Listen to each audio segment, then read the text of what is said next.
who are playing in yet another Super Bowl. They're on the Patriots roster this year.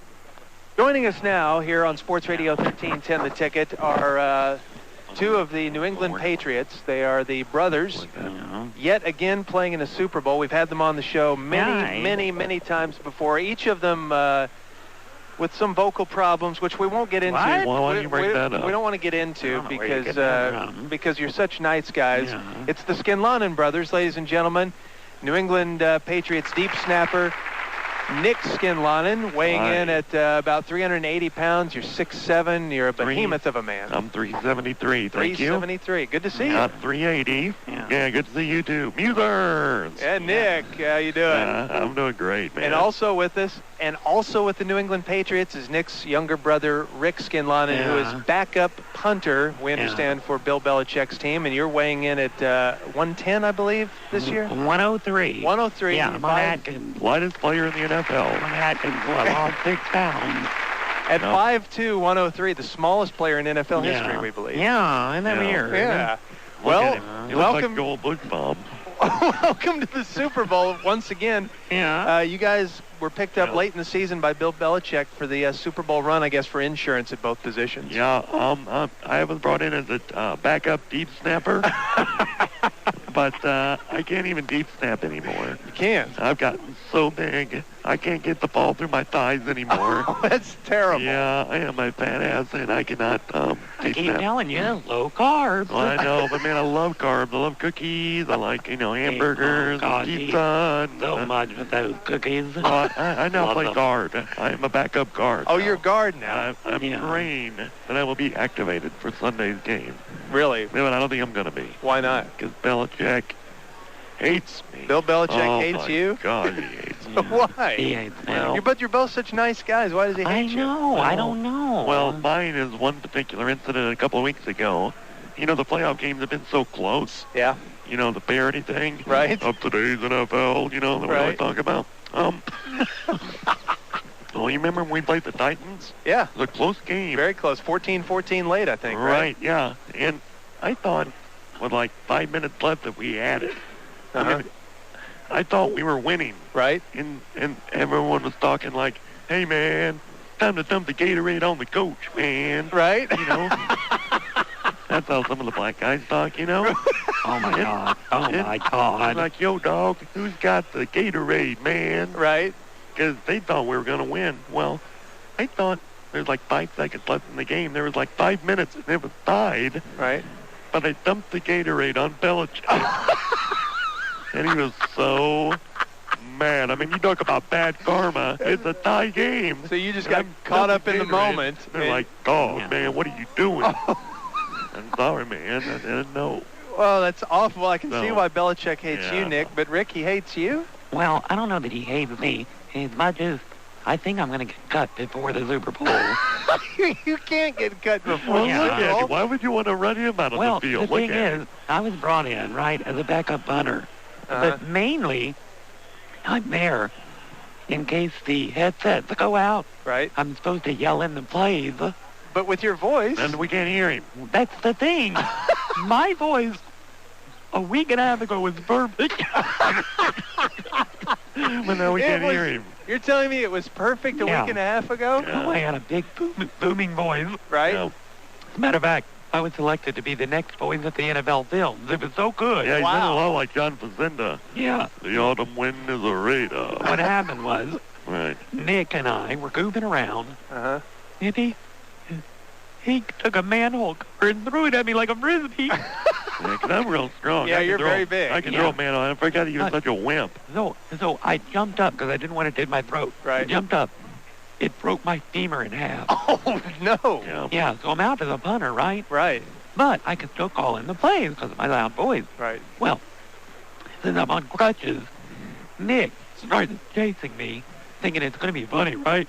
He had gone to the restroom and was chasing me with some sullied toilet paper. Oh, he was chasing you with sullied toilet paper. And we were in our backyard, and we have a clothesline. And I'm looking back and running away from him on my crutches. And I hit myself in the eye, right? On the throat. And I detached my retinas and scratched my corneas. With the clothesline. Yeah. Yeah. But you still haven't injured your throat. Well, I had to wear 2 eye patches, Uh-huh. one on each eye. Yeah. And then we were at the NFL charity event, Habitat for Humanity. Habitat for Humanity. Yeah. You Yeah. know, where you build houses for poor people. Sure. And I can't see SH. Right. Right. Because you got both eyes Yeah. patched. Well, I walk right in front of Nick when he's using the nail gun. Yeah. Uh-huh. Nailed me in the larynx. You still got the nail in there. Look See at that. that? See that? Why haven't the doctors removed it? Well, I hung a little medal, a St. Christopher's medal off the nail. Yeah, no, Kind of good make it luck. decorative, right? It's like getting shot with an arrow. You know, they say don't take the arrow Yeah, out. we couldn't Right. pull out the nail. We were told not to take the nail out, so Right. it's in his neck. And it happened right before we were supposed to get on the plane. Oh. They come here. Oh, the security man, they went nuts on him. So what did Belichick think of you when you get on the plane, Rick, on crutches with a broken femur, both eyes patched, and a nail in your larynx? He thought I was worthless. Oh, of course. Which he is, and you know, we delayed the plane by 45 minutes Yeah. because we couldn't get him through security. Oh, the guys forbid. kept Yeah, saying, I "Your get sitting neck." on the pedal, did it? Yeah. And they kept thinking that metal spike could be used as a weapon. Right. You know, it's lodged in his neck, and we kept explaining, no, look, we can't take it out. Yeah, how can I use it as a weapon? I can't take it out. Yeah. Oh, I'm so sorry to Oh, hear yeah, that. but- And Nick, your voice is still messed up from childhood. It's never... No. No, he never had any vocal injury. No, I'm fine. Yeah, There's what do you mean? nothing wrong with my voice. Well, I Luckily. didn't mean anything by that. I just meant you must have a cold or no? No, No. I'm feeling pretty good, actually. Yeah. Maybe it Yeah, was Nick's Rick's. fine. It's Rick's voice that I'm Yeah, getting I'm the confused. only one Yeah. that... Yeah, he has a messed up voice, but I don't... So he's so injured. I've got a I'm- cold. You can tell by the cold. I'm Yeah. in the doghouse. We don't even get to stay with the team at the team hotel. Where are you staying? At the downtowner, I think it's Yeah. called. Oh, yeah. Yeah, a real beaten down hotel. Yeah, that's too bad. but you know, hoping that we'll get some sort of action. Just, I mean, we're playing Carolina. Right. I mean, they suck. Right. Well, and if you guys win, if the Patriots win, you get a ring, and that would be 15 between the two of you, I that'd think. be my ninth. Wow. I think it'd be a six, Yeah. right? Both the top two in NFL history. That's Right. amazing. Yeah, it's a good Pretty life. cool. Yeah. Pretty cool. Yeah. Well, thank you both so much for stopping by. It's always a pleasure Hey. to see you guys, and we hope to see you both on the field and in Happy action. 10-year anniversary to you, Bob. Yeah, Oh, we thank heard you. about that. Yeah, there Your we producer go. told us. Your producer told us. Oh, yeah, Yeah. Fernando? Yeah, Fernando. Well, Yeah. thank you. Yeah, 10 years at the ticket. All right. Good job. All right, Stay we'll see you hard. guys. See you All right. later. That's Nick Skinlonen and his younger brother Rick, both with the New England Patriots. There they are, the Skinlonen brothers with us yesterday here on the Dunham and Miller Show. 6:48, we'll talk Super Bowl with Peter King next. We'll talk more about that streaker here in about 10 minutes. But joining us now on Sports Radio 1310 The Ticket is the owner and general manager of the Dallas Cowboys, Jerry Jones. Good morning, Jerry. Good morning, man. Doing fine this morning. Well, good. Well, we've been talking a lot about the commercial that aired yesterday at halftime of the Super Bowl. You and Bill Parcells walking on the field. You break into song. The sun will come out tomorrow, and then you do backflips at the end. It was just a really great spot. It was, and we were very happy with the way it turned out. The people at NFL Network are certainly creative coming up with things like that, and it was difficult for me because I had to practice for about 3 weeks in order to get all those flips down and those moves. I didn't know you could sing. Yeah, I can sing, and as a matter of fact, I used to sing with the Commodores a while back. I was the only white member of that group. I don't remember that, but we'll take your word for it. So I'm sure you sat down to watch this and the game. Where did you watch the events yesterday? I watched it in my luxury suite there at Reliance Stadium with my wife Jean and Bill Parcells and of course former President George Bush and his wife Barbara. Oh, Wow. really? Wow. That's pretty Yeah. cool. Yeah. And I also had up there Kobe, OJ, and Scott Peterson with me too. That's Well, very why were they there? controversial. I was so frustrated. Kind of a funny story. I was so frustrated at the end of the first quarter that I reached over and tore off the right half of Jean's dress, exposing her areola throwing star that she wears.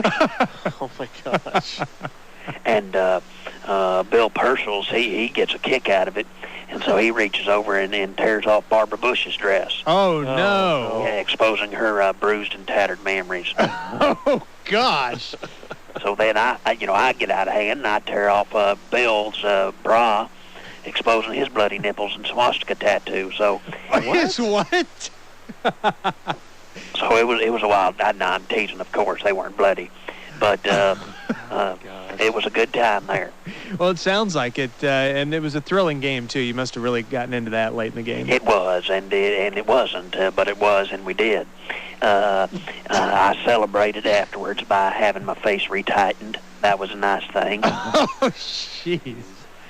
And then I went out on the town. You did? The Houston night with Willie Rofe and George Dunham. Not true. Yep, and we all got matching serpent tattoos on the smalls of our backs. Huh. That was nice, and it was pretty funny.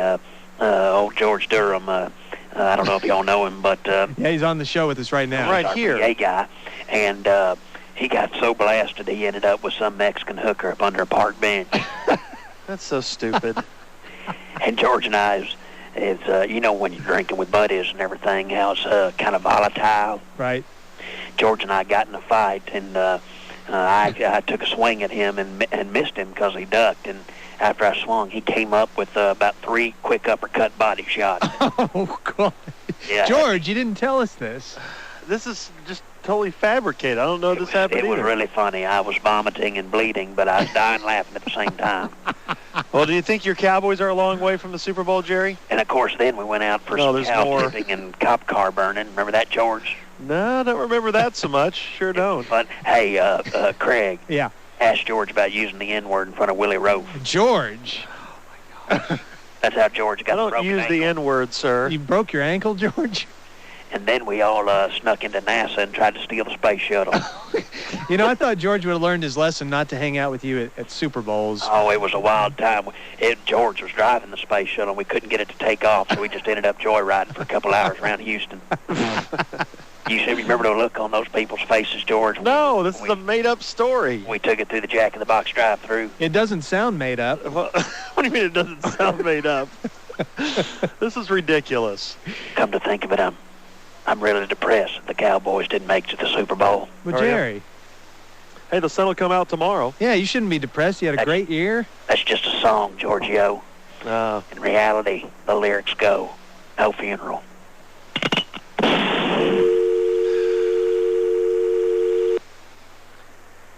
What a surprise ending. 8:47 here on Sports Radio 1310 The Ticket. All right. For those of us at Reliance Stadium, we were treated to something very shocking that the national television audience missed out on at the start of the second half. Was it a moment of Super Bowl greatness or Super Bowl sorriness? We'll determine that next. Various rap acts.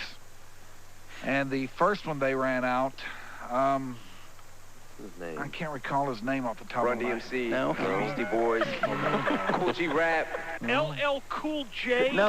Cool G Rap, Master Ace, No. Jay-Z, Rakim, Big Daddy Kane, Dr. Dre, all the NWA, Ludacris, KRS Thought I had it One, right there. Snoop Dogg, Stretch from Naughty by Nature, Nas, 50 Cent. Tupac, Biggie, Jay-Z. Puff Daddy. Oh, yeah, that's who it was. Right. Finally, Grego sets us straight. 50 Cent. Yeah, the NFL, they thought that they needed to market to the criminal element, so let's get him in Puff here. Daddy is not a criminal. Oh, my gosh. He is All such a rappers are criminal criminals. element. But what did he Come on, idiot? Corby. He had a handgun. That's all he got arrested for was owning a gun. Well, he has been in and out of trouble. Has to pull the visor down. He won't try to joust Charlie Watts or anything? I doubt it. He showed I up. want to take the lance and jiggle Charlie Watts' ball sack or anything like that. What? Think he'll do that? Oh, my God. Hey, that could happen. He could. Do we have another guest, Danny? Another guest? Yep. But who is this? Oh, my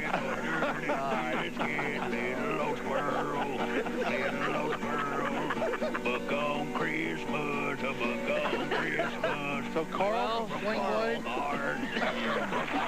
It has been many a moons since Carl from Sling Blade joined us on E! Oh, they have all been so delightful movies as well. You know, What do you- I what- just can't believe that Mick didn't join us for the big... I know. What have you been up to, man? I guess I could go try to find him. Find who? I could go try to fetch the Mick. Mm-hmm.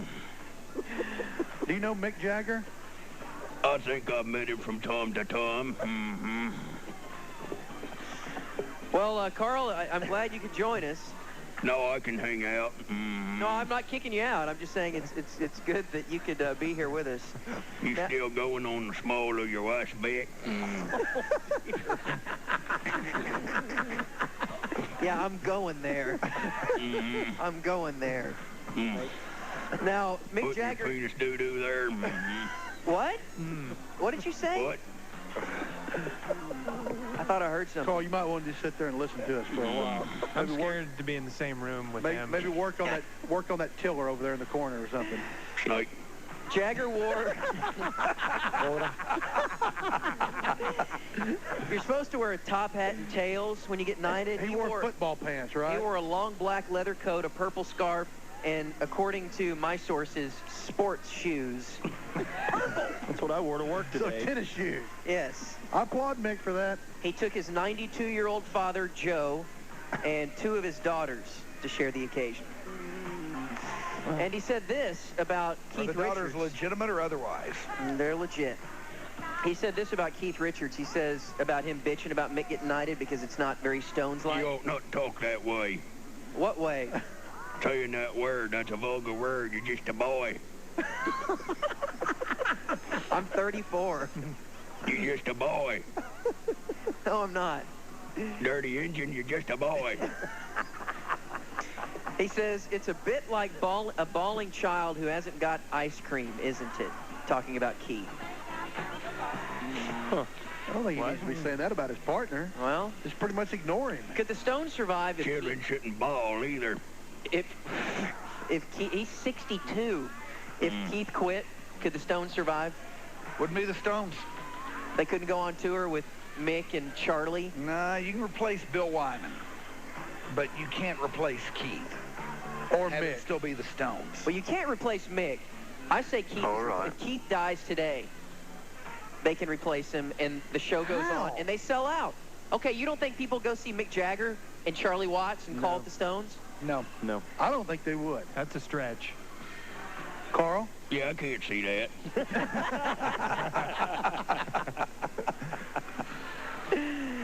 All right, we'll continue to track that story as it further develops. Pretty much over. They knighted him, and it's over. I'm talking about the band breaking up. Let's switch characters. Let's not. It's too confusing. Why? Let's go for it. Ashton Kutcher says there will be no more Punk'd after this year. He says that he's tired making his Hollywood friends look like idiots, and he will stop doing the show. In other words, he's joining them. What do you mean? Well, He's joining the Hollywood establishment. I mean, there for a while, he was kind of on the outside and poking fun at them and having fun and trying to be a regular person, but now he's one of them. Yeah, now he's popping Demi Moore, and he's one of them. Mama says I can watch Punk'd when I turn 8. Well, who's this? That's little girl Grego, of course. You wanted a character change. You called for it. No, I didn't either. Yeah, you did. No, Please pause while I arrange my petticoats. All right, let's change characters again. Please go back to Carl. Good to be with you. See if you can find Mick. I bet he's out there somewhere. Maybe Albert Wayne is. I think he got a touch of the diarrhea. Oh, no. Yeah, that was reported on a Ticket Ticker earlier. I don't know if you guys heard that. Yeah, did you hear Jimmy Christopher? He reported on a ticker that George had diarrhea. That was on an actual official ticker. Bull. Yes, he did. It was. Yeah, he did. That was me. No. Reported as a story, huh? Your show, Craig, has gotten way out of hand with the scatological talk. What are you talking about? I heard you the other day talking about our trip to Norman and the great log that wouldn't go down. Yes, that's one story. Yeah. You guys talk about the mess that somebody left in the 13th floor bathroom. Right. You guys did a whole You made a month. big deal out of that. You did a whole month on We the did not. biggest No, we doo-doo didn't. you've ever seen. No, we didn't. A whole month. My little baby brother I put in a shoebox weren't as big as that thing you guys got posted up here. You mean squirrel? Yeah, he wasn't bigger than a little old squirrel. You got something that's about Great Dane size. You guys have a character called Captain Doo-Doo. Do we? Yes. Prove that it. can't be proved. I guess you got me. Get on the phone. Let's have a little Elmer Wayne. That theory cannot be proven. Stop calling for characters. It's not as fun. Why? This is a very rare occasion. God. I miss him. Barbara Walters has come out with her 10 most fascinating people of 2003. And topping her list is LeBron James. Okay, sounds like someone's on the phone. I don't know who. I mean, oh, no. Mr. Hardness. Hey, microphone. How you doing? Sultans of stiffness. It's Microphone Johnson. Barons of the boner.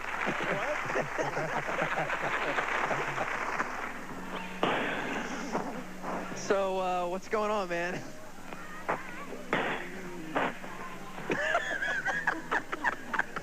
Are you laughing at Barons of the Boner? No, he's trying to say, how you doing? Just can't get it out. How y'all doing? Y'all doing pretty well. We're doing good. How you doing, Microphone? You still with Mrs. Baird's? Doing pretty good. How you fellas doing? I'm laid off, actually. What happened at Mrs. Baird's? I got fired when they moved away from the SMU area. Yeah? When they moved the plant, they hired all Mexicans and got rid of us, Christian and... Well, Mexicans are Christians, too. Are they? I think most of them are Catholic, probably. What I've been seeing on the news, they worship the Guadalupe River or something like that. That's the Virgin Guadalupe. Yeah. What do you know about Virgin, Grego? Not much. Well, it's... Go ahead there, Corby. It's great to have you with us. Also on the list is Arnold Schwarzenegger, Hillary Rodham Clinton. What are you laughing at, Microphone? I just think old Snick's pretty good. Nicole Kidman and Martha Stewart all made the list. Number one was LeBron James? Yeah. What was the story? I forgot. Barbara Walters' most fascinating okay. people of 2003. What up? That somehow LeBron James has made the list. Michael Jackson's family is taking up for him in a very aggressive way. His brothers... What you call a pedophile right there. You think so? Yes, I do. His parents... Would you let your kids go hang out at the Neverland Ranch, Microphone? Of course not. Have Michael work his hand up their backside, work them like a puppet? Not interested. I'm not sure that's what he does. Oh. That he plays marionette with them. All right, off the phone. A little fake Fernando now. I'll see ya. All right, I've been sucked dry. What's the matter? Of power and force and life What's and going on? everything. Why? We've heard some of our buddies we haven't heard from in a long time. Carl and Microphone Johnson. This is good. Yeah, let's let Corby continue. This story is interesting. Okay, so Mick Jagger gets knighted and... That's it. Done. You're done? Yeah. It's 4:28 anyway. Please, Corby, continue with the entertainment. Oh, wow. Oh, who's this? The evil designer. All right. The evil designer. God. Well, this is nostalgic day. What are you working? Is that it? Is Michael Jackson an evil creation? Yes. I built him out of spare parts and rusted bolts and... Where's my gun? Oh, no. Where's my Ruger? What's your assistant's name? Anton? Anton. Yeah, where's he? Yeah, where's he at? He works at some public relations firm or something. He got fired from the ticket. Oh, that's terrible. Yes. Well, Cora? No, sorry. it's good having you on with us, but unfortunately, we're out of time. Oh, yeah. Take care, Snake. I will. Well, Welcome back. Toby Cicchini's book about bartending, Cosmopolitan, began as a series of diary entries for Slate.com. He's part owner of a bar in the Chelsea neighborhood of Manhattan called Passerby, whose anonymous single-story gray facade is dwarfed by the buildings shouldering it, where, he says, inside the hallway, the universal odor of smoke and beer applied nightly for years in varying coats licks at me comfortably like an old flatulent dog. He says a bartender abhors a vacuum. He says we're meant to be running and running hard. Not only is that when you know you're pulling in money, but you put it in the outfits and stop behind the barn, clearing up you're gearing up for a battle of a certain type. There's a feeling of foolishness that comes with standing behind an empty bar that even after many years on the job, I feel impossible to shoo away. Again, Toby Cicchini's book is called Cosmopolitan, about bartending. But we're also joined by Greg Williams from The Ticket, one half of The Hard Line, which airs on Sports Radio 1310 every afternoon from sort of 3 o'clock until 7. Before he left the real world to hide out in radio, he spent many years making an honest living as a bartender. If you want to talk with him, we're at 214-871-9010 or 1-800-933-5372. Toby, welcome. Hey, Toby. Yes? Hey, Toby. How are you? I'm right here. And Greg, nice to have you. Good to be on with you, Glenn. Toby, you said that you never noticed bartenders in your hometown. It took going to France to do it. Why was it different there? I guess for me, growing up in Wisconsin, there wasn't really a great deal for bartenders to do. There's a very sort of set sort of corral of drinks that you get in Wisconsin. It's brandy and it's beer, and you get your shot of brandy in your beer, and that's what you have. Bartenders, I'm sure there's some great bartenders in Wisconsin, but also I was quite young, so at that age, you know, I wasn't exactly that developed when I went to France at 19, so, you know, that's when I saw people first putting together things in sort of alarming rapidity and with great skill. Greg, do you know the feeling that Toby's talking about when it comes to standing in an empty bar, wondering what you're doing with the rest of your life? Sure, absolutely. That's kind of what I did for a number of years, you know, standing there. And you know, I've always said that bartending can be one of the greatest jobs in the world, but it can also be one of the most boring and one of the most frustrating. And you know, I'm kind of right there with Toby on his thoughts, because you know, I worked in Fort Worth. In Fort Worth, if you can make a bourbon and Coke and open up a Coors Light, you're the best bartender in town. Toby, tell me about what you describe as the bartender's prejudice. You say that in this world you are what you drink, and sometimes you sort of pass judgment on people based on what they order. Yeah, I mean, I feel in a sense you can't help it. After you're behind that bar for a certain number of thousands of hours, what someone comes in and orders becomes what they are to you. And in effect, you have no other way to judge a person. So they come up and order a woo-woo or a slippery nipple, and you can't help but roll your eyes. You know, it's just something you become prejudiced about it. If you're a car dealer, you really want the Mercedes-Benz customer to walk through the door. And if you're a bartender, you want the person who's going to have some sort of discrimination in their beverages to come and impress you. I didn't say it's fair. I just said that's kind of the way it happens, because in a sense, you're just trying to kill time back there. Greg, what was the best order you ever got?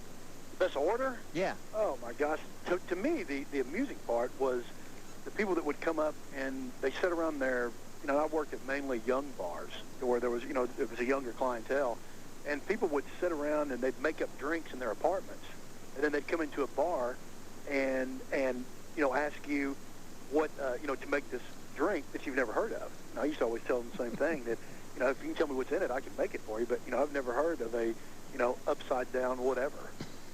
But they do. I mean, they'd sit around making these things up, and my gosh, and I've never heard of half of them. Toby, this sounds like your deal, because your bar has a younger clientele too, right? Well, my current bar has a very young clientele, yeah. But, you know, I'm strictly against what Greg's doing, only on the basis that, at least in New York City, when people come up and ask for something you don't know, and you say you don't know it, people become incredibly disdainful here. Like, oh, forget it, this bartender doesn't know anything. So my whole game is when people would come up and order, it's like, oh, I have this drink that I really love, and another bartender makes it for me somewhere. You know, our whole thing is like, oh, you know, we don't make that here. You have to play this sort of disdain game, otherwise you end up getting it back in your own face. Right, Greg. Would that work in Fort Worth? You know, in Fort Worth, you know, I really didn't care. I mean, I was in bartending for two reasons: to make a lot of money and to get girls, and that was it. You know, if somebody didn't didn't like, my attitude, or they didn't like it that I didn't know how to make one of their made-up drinks, it really didn't bother me. I just move on to the next guy, and he probably wanted a screwdriver or a bourbon and Coke, and I just wanted his 50 cents or dollar tip, and then I'd move on. There you go. If actually there's a third reason for 10 Bar, I haven't heard of it yet. And that is?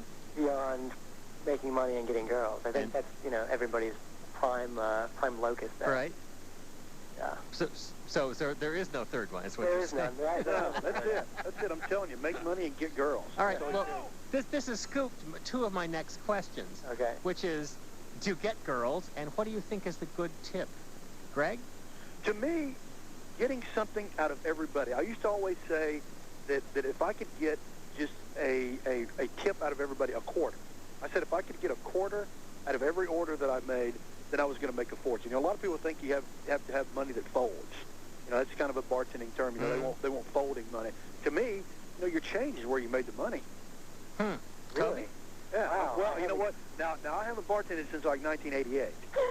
So the economy's gone a little bit different. So maybe you need folding money now. Yeah, it's actually in nowadays terms, change is actually an insult.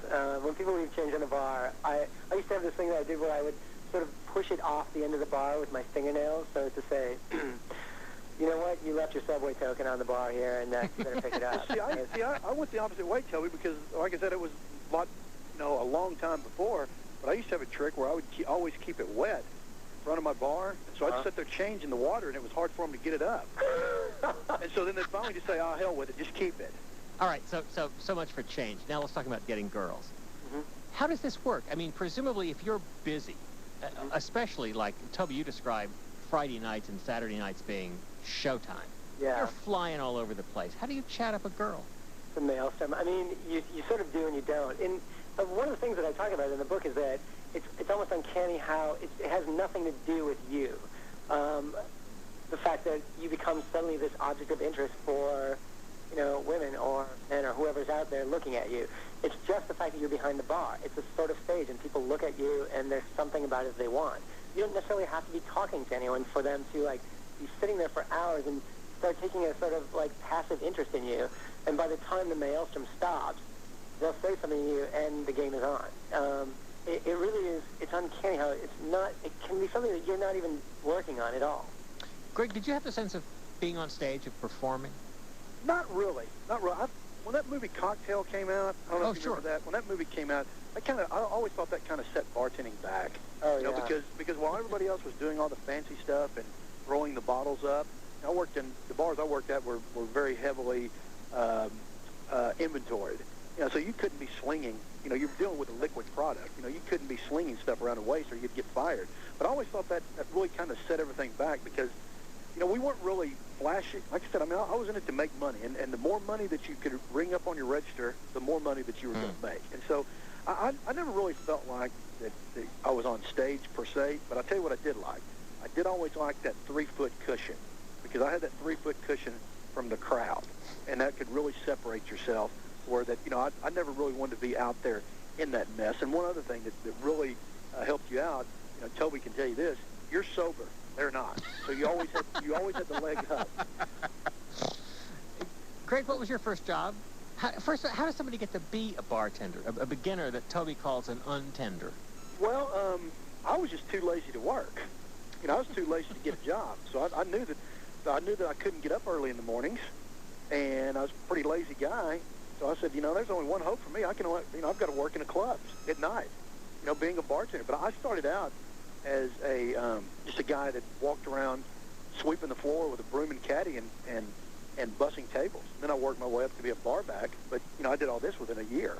And so I was, from the first time I got my first club job when I was 16 years old, I was pretty much bartending by the time I was 17. Toby, what about you? Yeah, roughly the same sort of thing. Actually, I started working in restaurants at 15, and I put myself through college doing that, but waiting tables.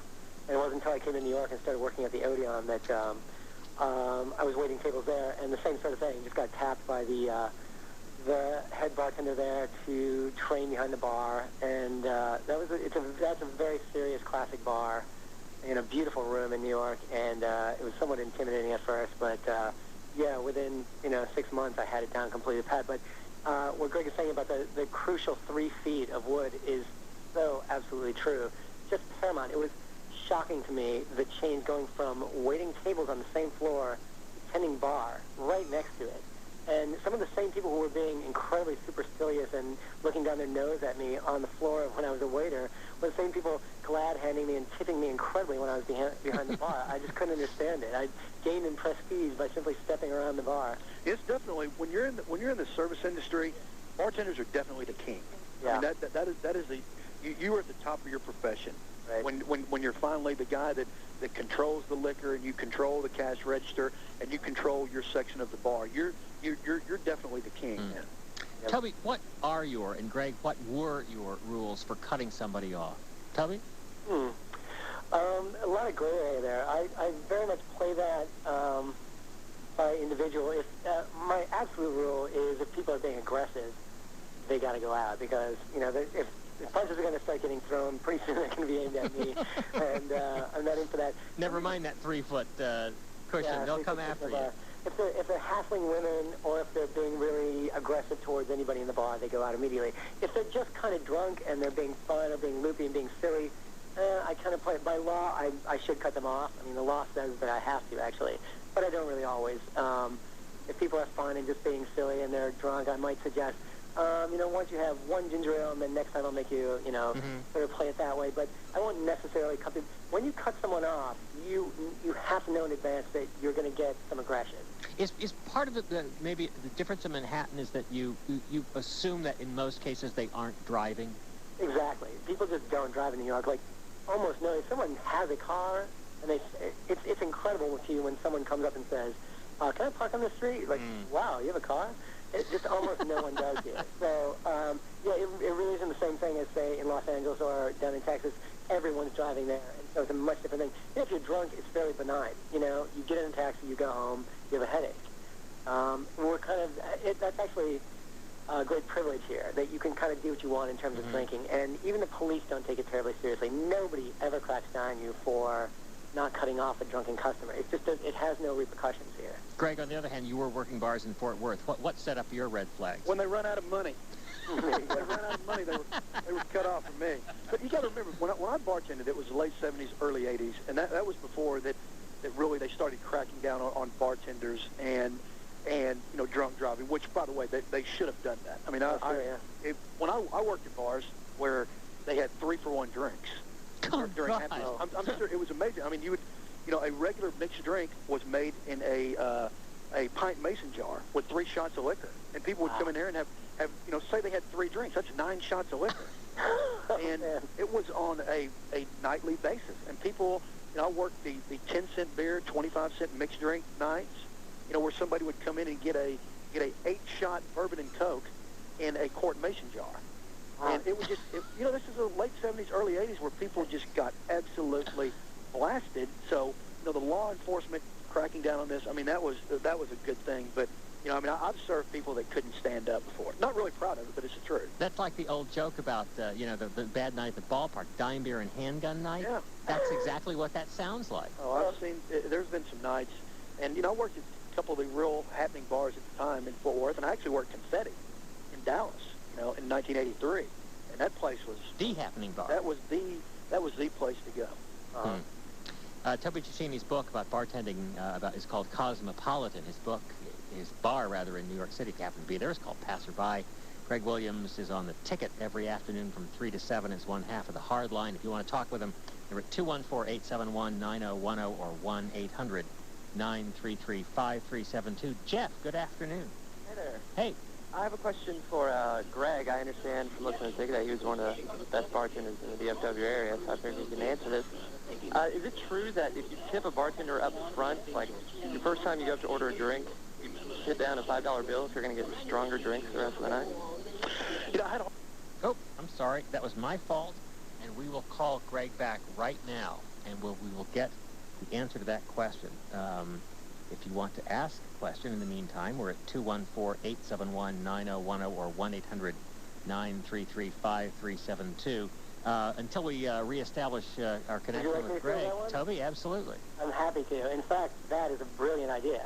So I'm going to say the fact that you are going to get a stronger drink So if you're in a crowded bar and everybody's waving bills at the bartender, everybody's trying to get his attention, and you're not a beautiful girl, you had better put some money down straight up front. And every subsequent round that you get is going to be well-produced and fast. The guy's going to go back to you every single time. Hey, that's the guy that put down the 10. And you're going to get your drinks when you want them, and you'll get them stiff, I'm sure. I never pour a drink that's not stiff, but more importantly, you're going to get your drinks, whereas it might be 15 minutes standing on your feet trying to get the bartender's attention when he's completely lathered. Okay, Greg's back. My fault. I can tell you a funny story on that, Glenn, if you've got a chance. I used to work at a club, and for the first 2 hours that the club was open, it was free drinks. And Toby will tell you this: when it's free drinks, people think that means free.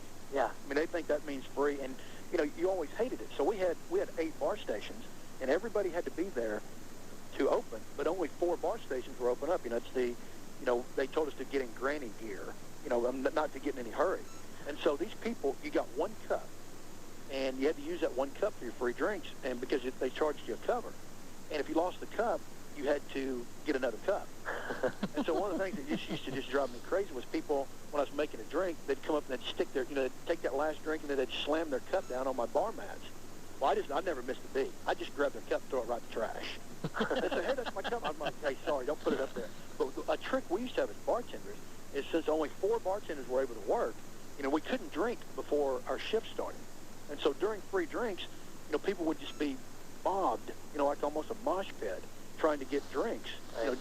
And so what we'd do is we'd have one of the bartenders, it was out of uniform, to like stand at the end of the bar and just put like a $1 bill on his cup. So we'd say, oh, hold on a second. We'd slowly walk down there, grab his cup, come back, put the $1 in the tip jar, making sure everybody saw it, fill it up with Coke, take it back to him, and that was an instant $20. Because then you couldn't ask for a tip, but you're telling everybody there that, hey, you know what, money talks. Right? And that was an instant $20. We used to do that all the time. Toby, you said that your favorite hours are the first couple of hours the bar opens. How come? Because my bar, invariably from about 10:30 to 1:30 in the morning, becomes, exactly as Greg said, becomes a mosh pit.